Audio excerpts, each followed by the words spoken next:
A family favorite film from the 90s has become a Broadway musical and now is a movie all over again. Let's talk about Matilda the musical.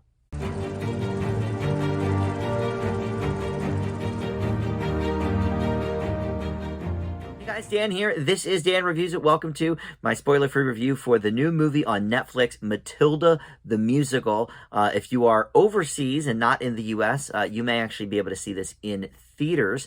In fact, on New Year's Day, some territories released it in a sing-along version. So there's a couple different ways you can see it in theaters. But here in the U.S., we got a premiere of this on Netflix on Christmas Day. And you can check this out right now on that streaming service. Before we launch into my thoughts on this movie, I want to welcome you to Dan Reviews It. Thanks for finding this video. We've got a lot of movie and TV reviews, but movies specifically because we're gearing up for Oscar season. So the next few weeks, I'm going to be doing a lot of catching up on some of the movies I've missed over the last 12 months. So there's going to be a lot of sort of both new and old movie reviews coming to the channel here in the next few weeks. But let's talk first about my history with this story, because I'll be honest, this is the original movie I've never seen. I know that seems crazy, but this is based on a Roald Dahl novel, which a lot of great movies have come from. But this is one that just sort of passed me by. When the original came out, I was, like a senior in high school or something like that. And so I just, this is, for kids or something. And I just never got around to seeing it. I know the story. I know sort of the basics and some of the stars and everything, but I've never actually seen the movie. So this is really my first kind of experience exploring this character and this world. And it's sort of like they did with Hairspray, and I think the producers maybe as well with Mel Brooks, in that it was a movie first, and then they made a musical version on Broadway, and then they made another movie sort of based on the musical version. So I don't know if the musical, I'll be honest, I don't know if the musical is based more on the movie or the original book, but in any event, this movie is just straight from the Broadway musical. It's got a lot of the same music and stuff, and it was directed by a theater veteran, Matthew Warchus, who has only directed 3 movies. One of them called Pride, I really enjoyed, from a few years ago. The other one is from the late 90s. I've never heard of it, so I'm guessing it's some small independent movie, and that comes with its own set, I think, of challenges that we'll get into. But in terms of the basic story, I think most of us pretty much know all about it. Matilda Wormwood, who here is played by newcomer Alicia Weir. She's treated horribly by her parents, and so she goes to the school and develops telekinesis powers to deal with the evil Miss Trunchbull, who here is played by Emma Thompson. She's the headmaster of the school, and all the while she forms some friendships with both kids and one of the other main teachers, who is played by Lashana Lynch, Miss Jennifer Honey. So, all right, let's talk about the negatives first. I think this is not an overall negative movie, but I do have some gripes with it for sure.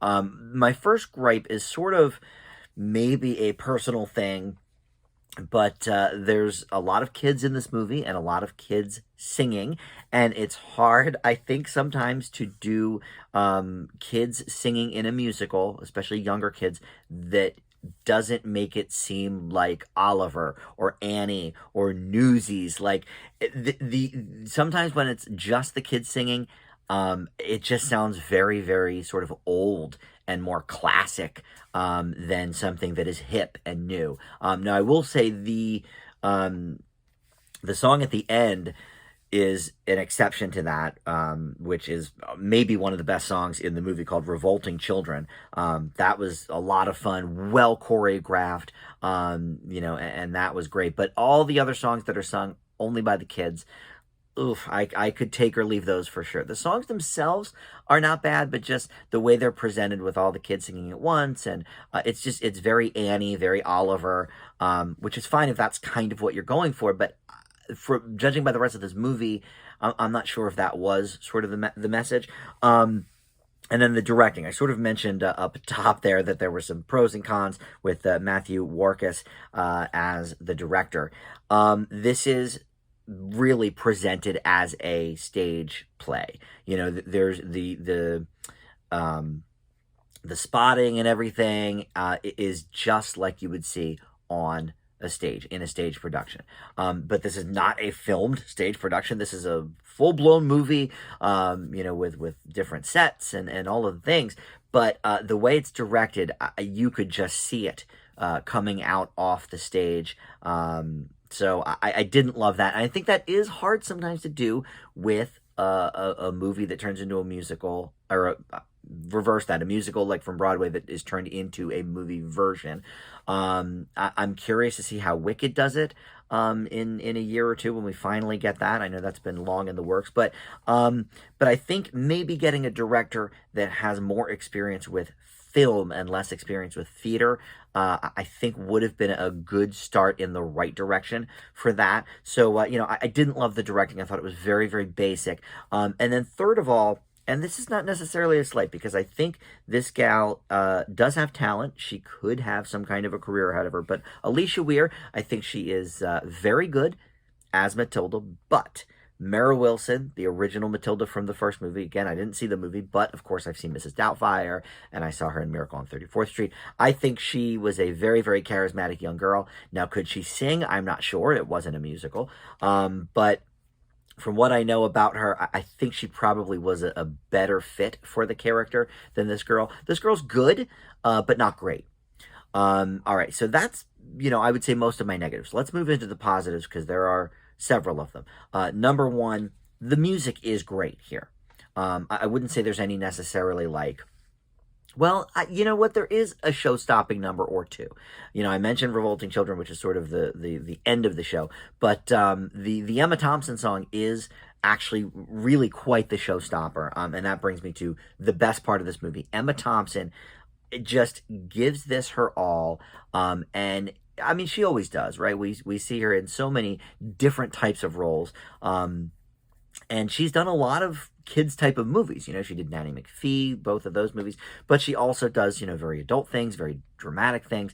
Here she is really having a ball with this character. And the music selections for her are great. I will say it seemed a little bit safe. Like, again, I haven't seen the original 90s movie, but I feel like that was an era where they were really sort of pushing the envelope on some PG movies, because of course G was still a big rating. So if it's PG, okay, we can push it and make it a little bit darker. There's definitely some dark stuff in this, but for the most part, this feels like a pretty safe expedition into the world of Matilda. So maybe I would have liked to have seen a little bit more, you know, kind of oomph there. But, you know, the relationship with Matilda and the teacher, I think is really good. There's a nice backstory about the teacher's family that I really liked, and she sings a great song as well when she's kind of talking about that. The chemistry between the child actors is really great. There's no child actor that sort of stuck out to me as more of a theater person instead of a movie person, whatever. Or just, you know, kind of a lousy actor, or a Disney Channel kind of actor. No, everybody, the chemistry was really good here. So overall, this was an enjoyable movie, an enjoyable first experience into the world of Matilda. But definitely, you know, a couple of negatives along the way too. But this was a fun watch. The music really is a great selling point here as well. And then, of course, the Thompson performance. So I leave Matilda the musical with a B. All right, thanks so much for watching, and we'll see you next time on Dan Reviews It. Bye.